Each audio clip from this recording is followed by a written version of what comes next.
Friends, bike taxis are a popular mode of transportation in some countries like Brazil, China, Cambodia, and Mexico.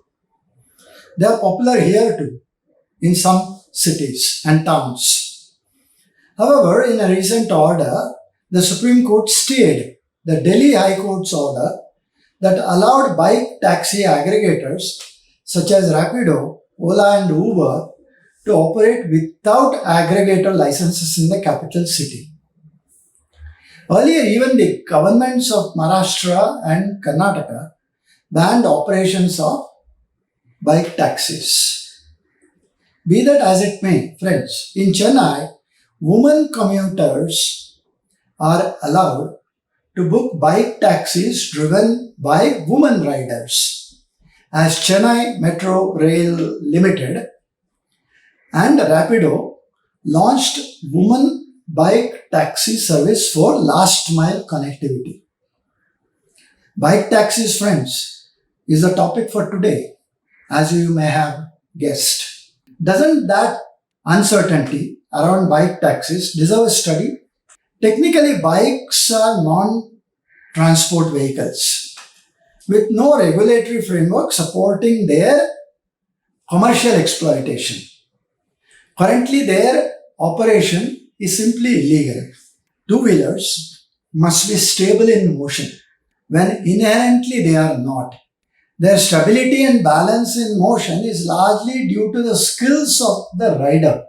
That the rotating wheels of a two-wheeler generate gyroscopic forces that contribute to stability during forward motion means that the bikes must be in good condition.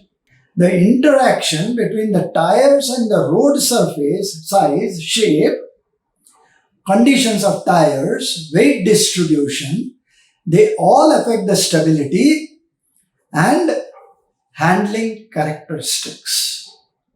What are the lessons here? That the bike must be well maintained when on road. Next, the rider's actions and inputs must be well maintained and must be impeccable. Then the roads must be in best condition. Can we assure all of this before bikes are used as to transport passengers? Now, according to the National Crime Records Bureau, NCRB, report for the year a couple of years back, before the pandemic, there were a total of almost 4.5 lakh road accidents in India. Among these, the number of two-wheeler accidents was reported to be approximately 1.5 lakhs. In case of accidents, who should be held responsible? The rider, the bike taxi service owner, the passenger, or the vehicle. Other vehicles on the road may also be responsible. The roads also may be responsible. They may be, full of potholes, things like that. What compensation can be paid then, will return a smile to the affected families. Who should be compensated? Since two-wheeler riders are most vulnerable to the actions of other drivers, people on the road with other vehicles, they must be cautious of cars, trucks, and other vehicles, anticipate their movements, and be prepared to react defensively and carefully. Add to it, our roads are uneven with potholes and gravel most of the times and wet in monsoon. Haven't we seen, in every monsoon and in other seasons too, scores of people dying, for these very reasons? Should the bike taxis then be banned? Critics of bans say they provide mobility and accessibility, particularly in densely populated areas with limited public transportation options, and that they create employment opportunities for riders and support the local economy. All good.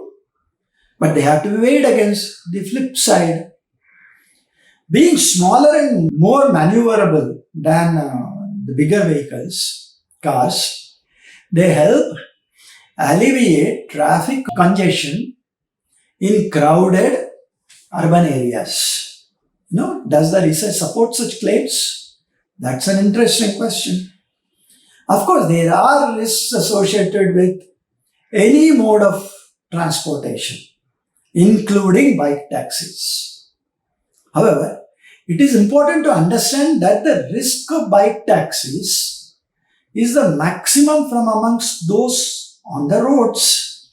There are also concerns about safety, particularly in relation to crimes against women. How will this be addressed?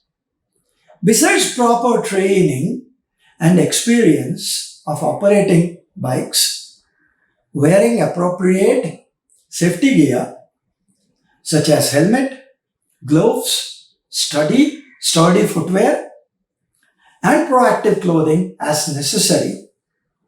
It's important for the riders to be highly attentive to the surroundings around them, anticipate potential hazards, and maintain situational awareness at all times.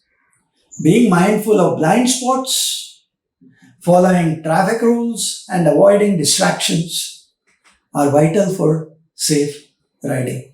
And above everything else, how many times have we seen people driving with a mobile stuck under their head and the shoulder and riding a bike? How dangerous that can be. How will the transport department ensure all of this without appropriate legislations in place? Rather than banning bike taxis outright, he is implementing appropriate regulations and safety measures that mitigate the risks associated with them a better option? These are all questions.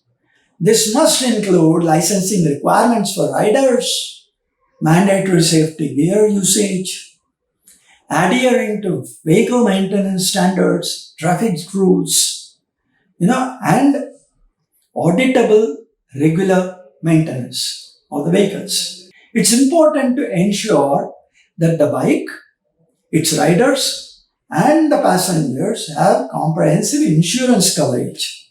Technology can significantly enhance women's safety with safety-focused mobile applications, emergency contact alerts, location tracking, etc., SOS buttons, and safety wearables.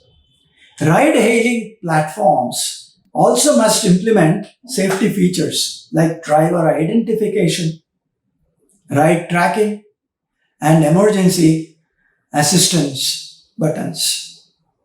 Friends, bike taxis staying banned must be the preferred option any day. If any of the above is not mandated by legislation and then rigorously implemented, our life is like a taxi. The meter keeps ticking, whether we are going anywhere or not. We do not want to take a bike taxi to make it tick faster. That's the lesson for today.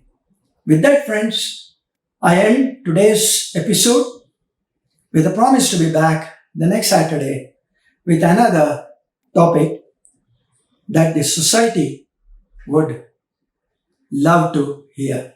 Until then, thank you, dhanyavad, and namaskar.